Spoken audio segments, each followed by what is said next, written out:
Boa noite, sou Carlos Barroso e está começando agora, 18 horas e 42 minutos, ao vivo, o Redação BH News desta terça-feira. Você nos acompanha pelo canal 9 da NET e também pelo nosso site www.bhnews.tv.br. Se você quiser falar diretamente comigo, mande um e-mail carlosbarroso@hotmail.com. A Polícia Civil pediu hoje a prisão do ex-presidente da Samarco, Ricardo Vescovi, e mais 6 diretores da empresa que estão sendo acusados, e investigados pelaquela calamidade que aconteceu em Mariana, com 19 mortos. O indiciamento da Polícia Civil diz o seguinte, que para cada morto a pena fica entre 12 e 30 anos. São 19.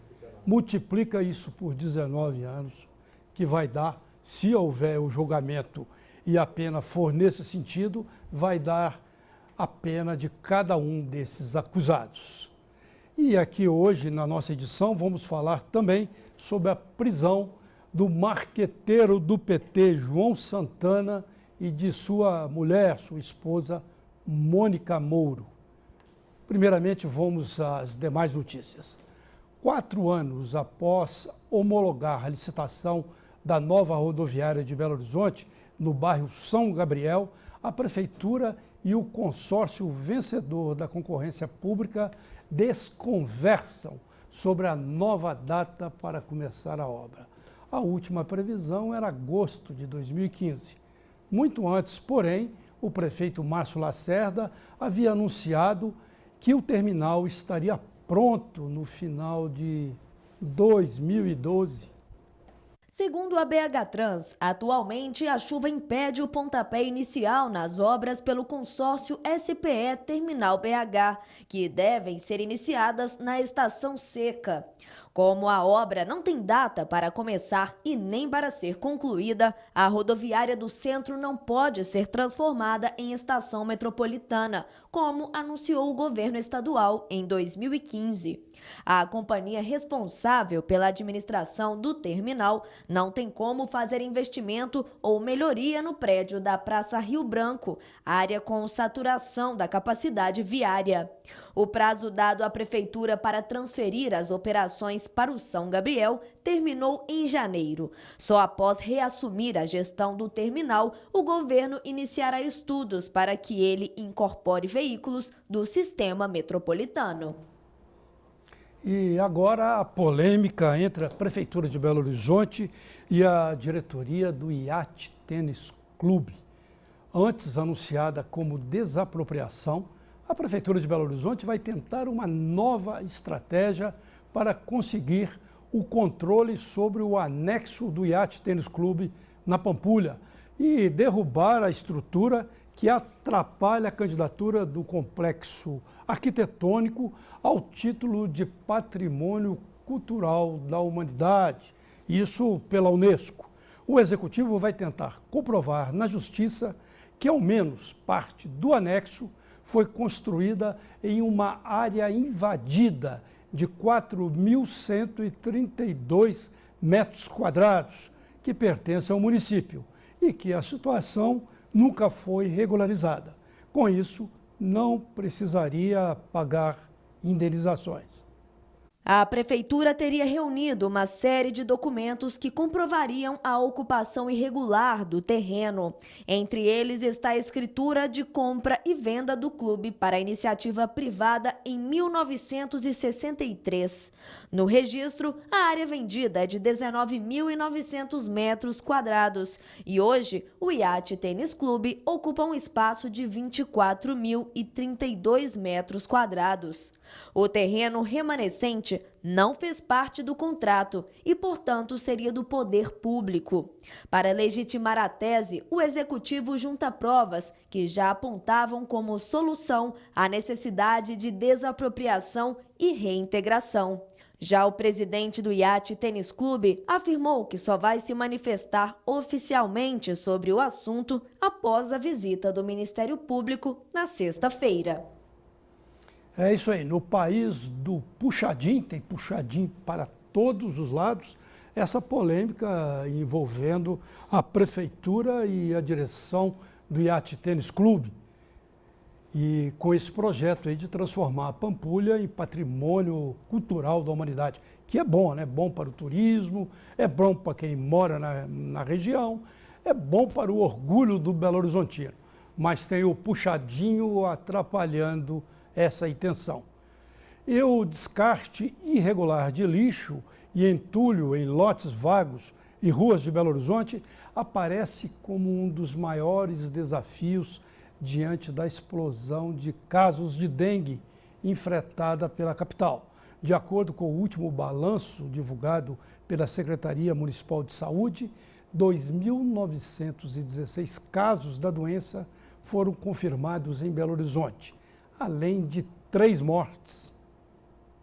A Regional Noroeste aparece com o maior número de casos confirmados, um total de 545, seguida pela Nordeste, 415 casos, e Pampulha, com 411. No estado, nas 6 primeiras semanas do ano, são 62.271 casos prováveis de dengue, entre confirmados e suspeitos, segundo o balanço da Secretaria de Estado da Saúde. Por ano, são recolhidas nas ruas de Belo Horizonte cerca de 140 mil toneladas de resíduos provenientes de deposições clandestinas. A prática de deposição clandestina de resíduos é coibida, segundo a Secretaria Municipal Adjunta de Fiscalização, por ações fiscais planejadas nos locais mais críticos. Além de notificação para correção da irregularidade, os infratores estão sujeitos a multas que variam de R$ 169 a R$ 5.000. Outra polêmica acesa na cidade envolve a Praça do Papa, onde já aconteceu recentemente até assassinatos.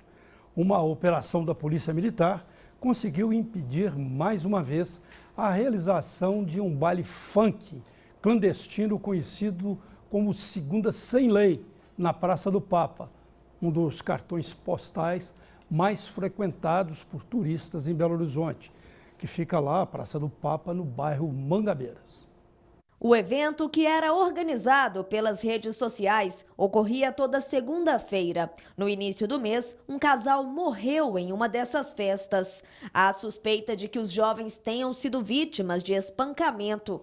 A operação da Polícia Militar começou por volta das 6 da tarde de ontem. Uma grande blitz de trânsito foi montada na Avenida Agulhas Negras. Às 10h30 da noite, 4 motos e 3 veículos irregulares já haviam sido apreendidos e rebocados. 3 pessoas foram presas por porte e uso de drogas. Os agentes permaneceram na região até a manhã de hoje. E olhe essa notícia. A Polícia Civil vai analisar fotos que circularam na internet que mostram um churrasco realizado dentro de uma cela da Casa de Custódia da Polícia Civil no bairro Horto, na região leste de Belo Horizonte. No espaço em que a festinha regada à cerveja é realizada, parece lá nas fotos nada mais, nada menos do que Marcos Aparecido dos Santos, o Bola, que cumpre pena de 22 anos por homicídio duplamente qualificado e ocultação do cadáver de Elisa Samúdio, morta em 2010, após um relacionamento amoroso com o ex-goleiro Bruno. Todo mundo conhece essa história muito bem. Veja lá. Segundo a corporação, as fotos serão periciadas. Caso seja constatada a veracidade delas, medidas administrativas serão tomadas para apurar a conduta dos servidores da Polícia Civil e de agentes penitenciários. No caso dos detentos, pode haver regressão de pena. A polícia ainda alegou que nenhum dos presos tem regalias para receber qualquer alimento, bebidas, aparelhos eletrônicos e dinheiro que aparecem nas imagens. Para o advogado de Bola, uma das coisas mais importantes é saber quem autorizou a entrada dos produtos que foram entregues aos presos. Em relação à participação do seu cliente no churrasco, o defensor destaca que em nenhuma das fotos, mesmo ocupando o mesmo espaço, ele aparece participando ativamente da festa. Vamos receber agora Tiago Lenoir, ele é advogado especializado em segurança pública. Lenoir, boa noite, prazer em recebê-lo aqui mais uma vez. Boa noite, Barroso, prazer e a honra é toda minha. Tudo bem, e essa festa de arromba dentro de um centro de detenção, um centro policial, envolvendo nada mais, nada menos do que o Bola, que foi acusado de matar, né, a mando do ex-goleiro Bruno, Elisa Samúdio. Inclusive tem aquela história que ainda não foi comprovada, que ele teria ainda esfacelado o corpo da moça e jogado para cães e tudo mais. E agora ele, que é ex-policial, está participando dessa festa, ao que tudo indica. Barroso, eu enxergo essa cena da seguinte forma. Eu não acho que nós não estamos aqui para julgar as imagens por si só, sem sabermos o conteúdo daquela ilustração. Não tem como a gente aferir que um preso, eu não estou aqui fazendo a defesa do Marcos Aparecido, mesmo porque eu não sou advogado dele, parece que o advogado dele falou para a imprensa e foi muito sensato em suas colocações. As imagens por si só não demonstram que esse sujeito esteja fazendo absolutamente nada de ilícito. O que nós vemos na imagem são carnes, cerveja, em tese um celular, verificamos dinheiro ali também jogado, verificamos um preso sem camisa, verificamos um quadro de indisciplina. O grande questionamento não é analisar uma foto por si só e falar que ele teve uma grande festa, porque nós não estávamos lá, obviamente nós não temos como julgar e ver se de fato teve festa, foi regada a droga, a prostituição, a bebida e etc, etc. O grande questionamento, que eu acho que é válido e toda semana nós estamos aqui batendo nessa mesma tecla, é a coisa inconstitucional que se tornou o sistema prisional brasileiro. E a minha maior crítica em relação a essa imagem, esse caso de forma bem específica, é que a casa do policial deveria ser um exemplo de sistema prisional, porque ali nós temos, em sua grande maioria, se não todos, presos que são egressos da própria Polícia Civil. Então deveria ser um local onde que nós temos, em tese, cidadãos que serviram à segurança pública, dar exemplos para que, consequentemente, a pena possa valer alguma coisa para a sociedade, que a pena atinge o seu caráter de ressocialização. Então a casa do policial deveria ser um modelo de sistema prisional, assim como as APACs são. E quando a gente vê uma situação dessa, ontem eu vi em outro veículo de comunicação, que não só na casa do policial, mas, salvo me engano, no Maranhão, em Rondônia, nós... O Maranhão está sempre aí nas notícias, está sempre nas notícias. Então, de Pedrinhas, né? Isso, Pedrinhas. Nós verificamos que não só aqui em Minas, mas em outros estados da federação, nós temos constantemente festas em presídios, coisas que entram para o presídio como celulares, como drogas, como bebidas alcoólicas, que não condizem com aquele espírito de ressocialização que uma unidade prisional deveria ter. O Supremo Tribunal Federal, atento a essa situação, iniciou um julgamento em agosto do ano passado e concretizou ele por volta de outubro do ano passado, e essa decisão ela foi publicada agora recentemente, dia 19 de fevereiro de 2016. O Supremo Tribunal Federal entendeu que o Brasil, o sistema prisional brasileiro, ele é uma coisa inconstitucional. Ou seja, o sistema prisional brasileiro ele está falido, caótico, não ressocializa ninguém. Já foi comparado por ministros e homens aí do judiciário a as masmorras medievais. Agora que eu falei sobre essa questão da presença de festa de arromba, presença de bebida e tudo, e me lembrei em um paralelo do processo do mensalão. Certo. Que diz aqui no Brasil que o acusado político, empresarial, de empresário, acaba tendo muitas regalias. Mas houve no caso do mensalão um episódio aí que ficou famoso, de Romeu Queiroz, que já foi o todo-poderoso presidente da Assembleia Legislativa de Minas, deputado estadual, deputado federal. Ele pegou a pena fechada, em regime fechado do mensalão, ficou lá não sei quantos meses ou anos, e depois saiu, foi para a prisão domiciliar, como a lei facultava a ele, né, normalmente, mas nisso ele foi flagrado em uma mesa onde havia cerveja. Ele não estava bebendo, mas a mesa havia cerveja e ele estava lá. E ele voltou para o regime fechado. Barroso, parece que eu posso ser criticado pelo que eu vou falar, mas para mim pouco me importa se um sujeito está bebendo, se bebendo de forma sociável e não atinge o mal, não faz o mal a outra pessoa. Você acha que a lei eu acho que não tem problema pesa algum. muito, né? Não estou falando de lei, não. Seria hipocrisia da nossa parte achar que o simples fato de um sujeito que está preso, ele não pode tomar uma bebida alcoólica fora da unidade prisional, obviamente, dentro da unidade prisional, parte do princípio da disciplina, tá certo? Mas foi decisão do Supremo. Claro, Né, o Romeu Queiroz, ele estava fora, parece que ele estava numa saída temporária e foi pego num bar, tomando uísque, enfim. Se o sujeito não...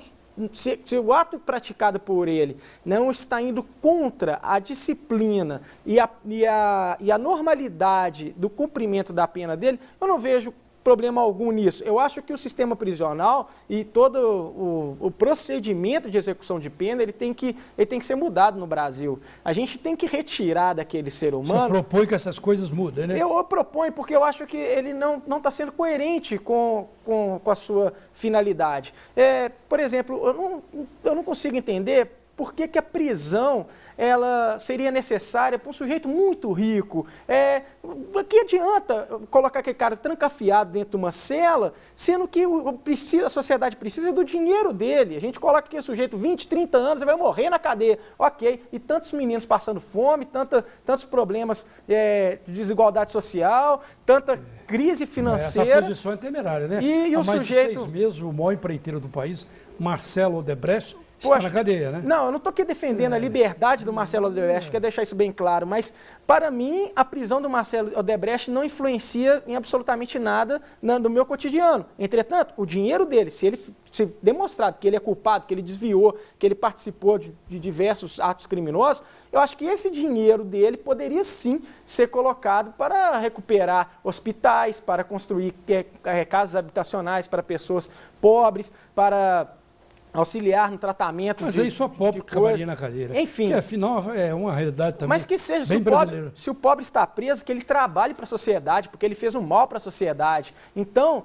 que o governo, que o Estado, que as pessoas possam, de certa forma, elaborarem esse raciocínio lógico para que aquele sujeito ali ele deixe de ser um amontoado de gente e ele possa, de certa forma, trabalhar para o bem da sociedade. Então, eu acho que falta ali uma boa vontade do poder público de tentar absolver essa população carcerária em pró do cidadão de bem, porque aquele sujeito que está preso ali, ele fez um mal para a sociedade. E você deixar ele preso, as chances dele retornar para essa mesma sociedade e fazer um mal ainda maior é enorme com um sistema falido como nós temos hoje. Beleza, Lenoir. Te agradeço muito as suas considerações, opiniões e até uma próxima vez. Boa noite. Eu que agradeço. Uma boa semana, Barroso. Para você também. O Redação BH News volta logo após um breve intervalo.